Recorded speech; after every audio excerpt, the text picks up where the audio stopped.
All right, giving it a second. Now it shows live. Okay, hopefully it will accurately be going live. Welcome back for more boat mishaps or camping, depending on what the fellas get into. Three Men in a Boat, Chapter 3, or and a Boat. Three Men and a Boat. Sorry. Read to you by my disembodied voice, brought to you by Project Gutenberg and the amazing people who make public domain available for all of us. I'll be switching through pictures on screen. I think this little map will be my starting point. No other topless mermaids, I'm sorry to report, or happy, depending on your your choices on whether or not to stick around for any other questionable pictures. So let's go ahead and kick it off. Chapter 3, Arrangements Settled, Harris's Method of Doing Work, How the Elderly Family Man Puts Up a Picture, George Makes a Sensible Remark, Delights of Early Morning Bathing, Provisions for Getting Upset.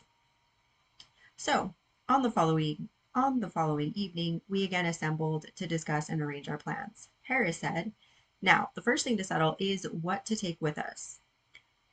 Now you get a bit of paper and write down, Jay, and you get the grocery catalog. George and somebody give me a bit of pencil and then I'll make out a list."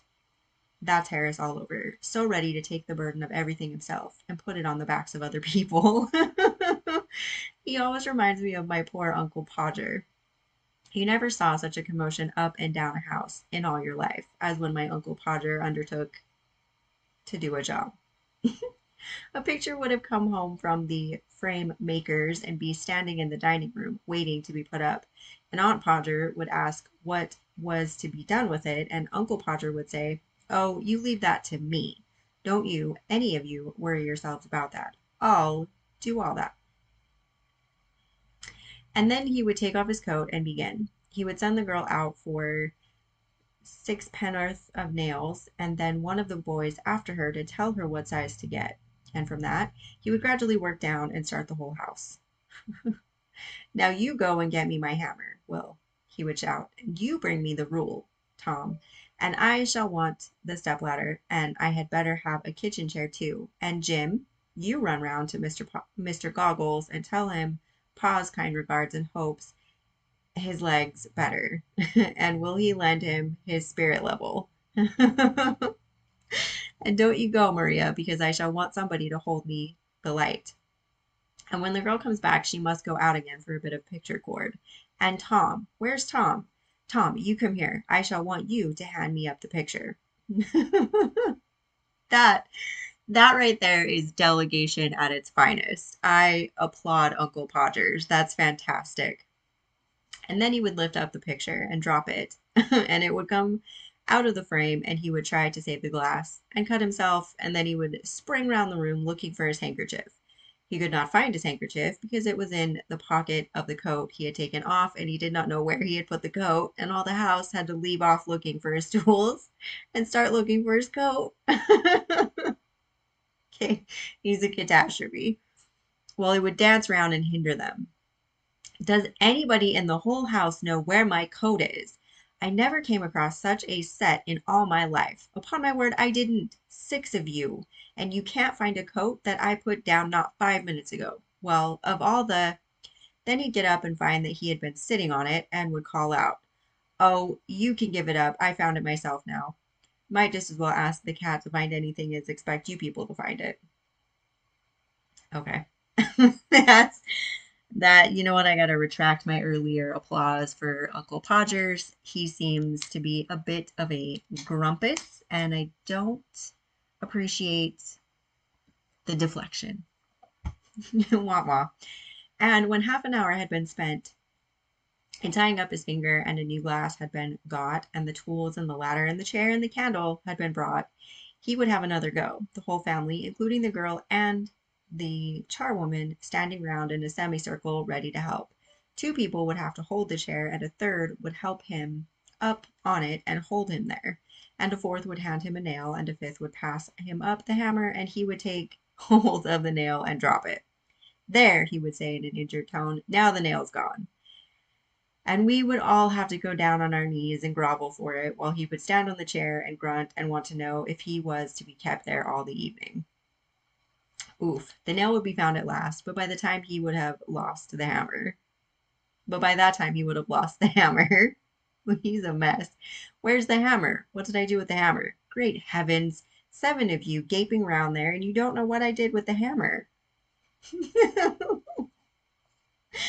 We would find the hammer for him, and then he would have lost sight of the mark he had made on the wall where the nail was to go in, and each of us had to get up on the chair beside him and see if we could find it. And we would each discover it in a different place, and he would call us all fools one after another and tell us to get down, and he would take the rule and remeasure and find that he wanted half 31 and 3/8 inches from the corner, and would try to do it in his head and go mad. And we would all try to do it in our heads and all arrive at different results and sneer at one another. And in the general row, the original number would be forgotten and Uncle Podger would have to measure it again.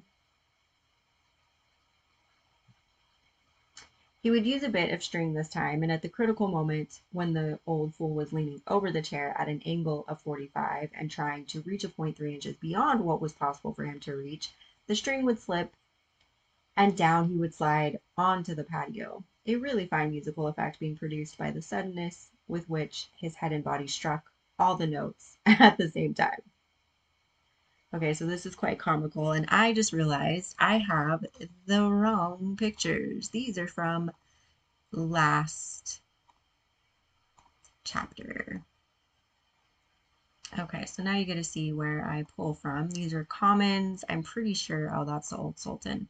That's for Grimm's Fairy Tales, in case anyone is wondering. Okay, so we want Uncle Podgers with... Sorry about this, everyone. I thought I was prepared, and it turns out today is not the day to be prepared. Okay, here's this one. And we'll just leave it for now.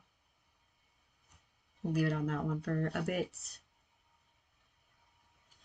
And Aunt Maria would say that she would not allow the children to stand round and hear such language. At last, Uncle Podgers would get the spot fixed again and put the point of the nail on it, and with his left hand, and take the hammer in his right. And with the first blow, he would smash his thumb and drop the hammer with a yell on somebody's toes.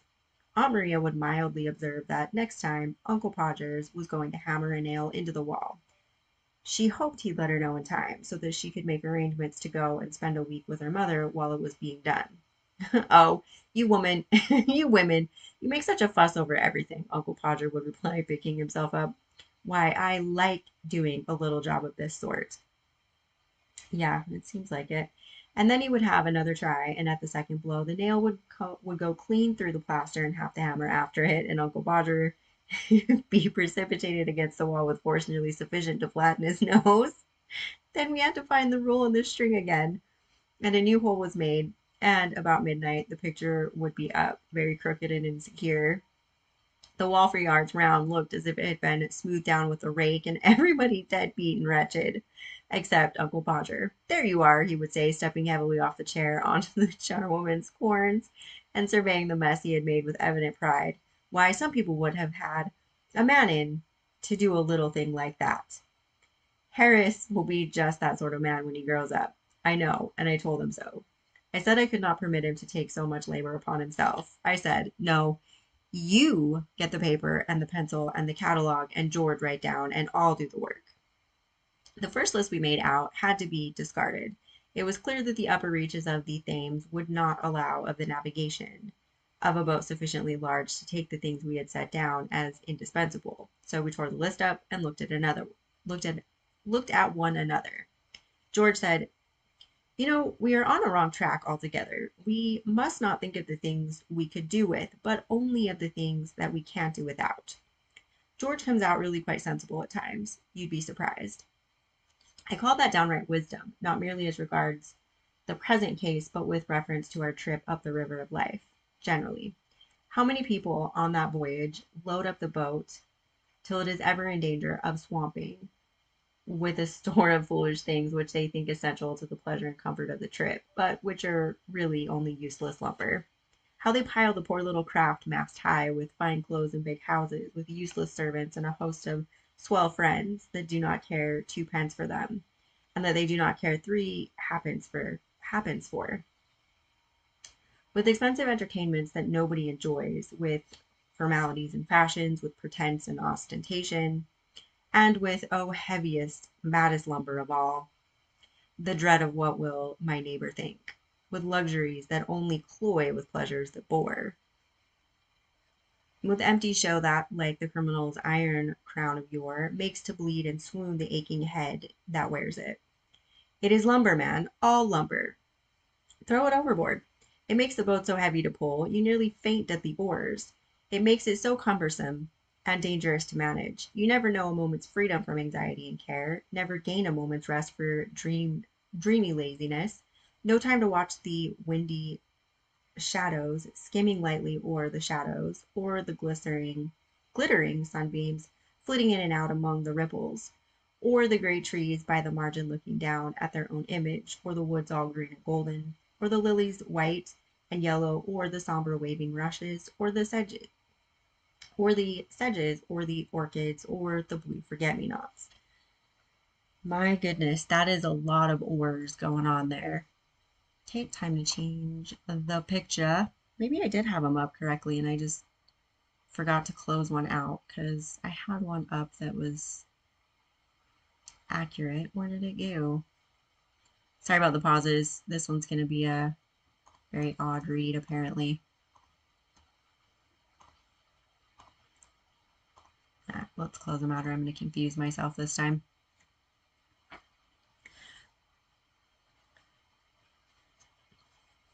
Throw the lumber over, man. Let your boat of life be light, packed with only what you need. A homely home and simple pleasures, one or two friends worth the name, someone to love and someone to love you, a cat, a dog, and a pipe or two. Enough to eat and enough to wear, and a little more than enough to drink, for thirst is a dangerous thing. You will find the boat easier to pull then, and it will not be so liable to upset, and it will not matter so much if it does upset. Good, plain merchandise will stand water. You will have time to think as well as to work, time to drink in life's sunshine, time to listen to the Aeolian music that the wind of God draws from the human heartstrings around us. Time to, I beg your pardon, really, I quite forgot. Well, we left the list to George, and he began it. We won't take a tent, he suggested George. We will have a boat with a cover. It is ever so much simpler and more comfortable. It seemed a good thought, and we adopted it. I do not know whether you have ever seen the thing I mean.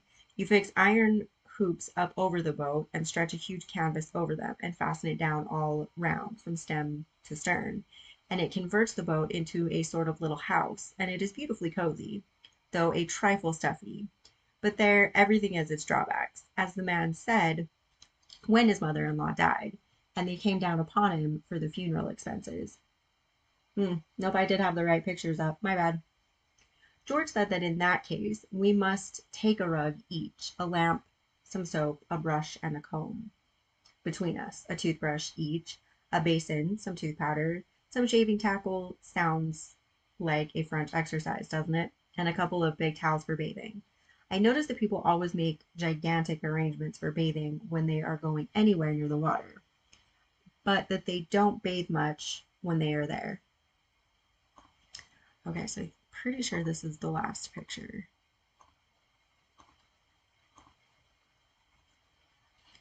It is the same when you go to the seaside. I always determine, when thinking over the matter in London, that I'll get up early every morning and go and have a dip before breakfast, and I religiously pack up a pair of drawers and a bath towel. I always get red bathing drawers. I rather fancy myself in red drawers. They suit my complexion so. But when I get to the sea, I don't feel somehow that I want that early morning bathe nearly so much as I did when I was in town. On the contrary, I feel more that I want to stop in bed till the last moment, and then come down and have my breakfast. Once or twice virtue has triumphed, and I have got out at 6 and half dressed myself, and have taken my drawers and towel and stumbled dismally off. But I haven't enjoyed it. They seem to keep a specially cutting east wind waiting for me when I go to bathe in the early morning. And they pick out all the three-cornered stones and put them on the top, and they sharpen up the rocks and cover the points over with a bit of sand so that I can't see them. And they take the sea and put it 2 miles out so that I have to huddle myself up in my arms and hop, shivering through 6 inches of water. And when I do get to the sea, it is rough and quite insulting. One huge wave catches me up and chucks me in a sitting posture as hard as it ever can down onto a rock which has been put there for me. And before I've said, oh, ugh, and found out what has gone, the wave comes back and carries me out to mid ocean. I begin to strike out frantically for the shore and wonder if I shall ever see home and friends again, and wish I'd been kinder to my little sister when I was a boy, I mean. Just when I have given up all hope, a wave retires and leaves me sprawling like a starfish on the sand, and I get up and look back and find that I've been swimming for my life in 2 feet of water. I hop back and dress and crawl home where I have to pretend I liked it. In the present instance, we all talked as if we were going to have a long swim every morning. George said it was so pleasant to wake up in the boat in the fresh morning and plunge into the limpid river. Harris said there was nothing like a swim before breakfast to give you an appetite. He said it always gave him an appetite. George said that if it was going to make Harris eat more than Harris ordinarily ate, then he should protest against Harris having a bath at all. He said there would be quite enough hard work in towing sufficient food for Harris up against stream, as it was. I urged upon George, however, how much pleasanter it would be to have Harris clean and fresh about the boat, even if we did have to take a few more hundredweight of provisions. And he got to see it in my light, and withdrew his opposition to Harris's bath. Agreed, finally, that we should take 3 bath towels, so as not to keep each other waiting. For clothes, George said 2 suits of flannel would be sufficient, as we could wash them ourselves in the river when they got dirty. We asked him if he had ever tried washing flannels in the river, and he replied, no, not exactly himself, like, but he knew some fellows who had, and it was easy enough. Okay, sure. And Harris and I were weak enough to fancy he knew what he was talking about, and that 3 respectable young men without position or influence and with no experience in washing could really clean their own shirts and trousers in the River Thames with a bit of soap. Oh, I'm really looking forward to how this goes south. We were to learn in the days to come, when it was too late, that George was a miserable impostor who could evidently have known nothing whatever about the matter. If you had seen these clothes after, but as the shilling shockers say, we anticipate. George impressed upon us to take a change of underthings and plenty of socks in case we got upset and wanted to change. Also plenty of handkerchiefs, as they would do to wipe things, and a pair of leather boots as well as our boating shoes, as we should want them if we got upset.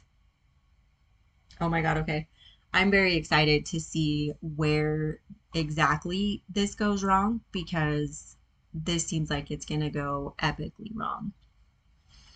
Okay, so I'm going to start using the little River Thames highlight reel here as my beginning and end.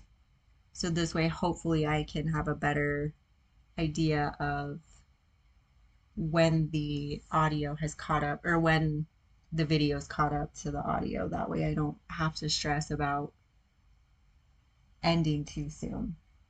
Okay, so that was chapter 3, and I will see you next time for chapter 4. Okay, that's not going to work. I'm going to have to figure out another way to show that I've ended. Actually, we'll just circle London, and that'll tell me that the audio, or the video's caught up to the audio.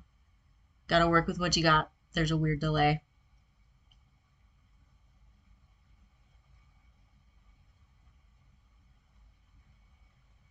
See you for chapter 4.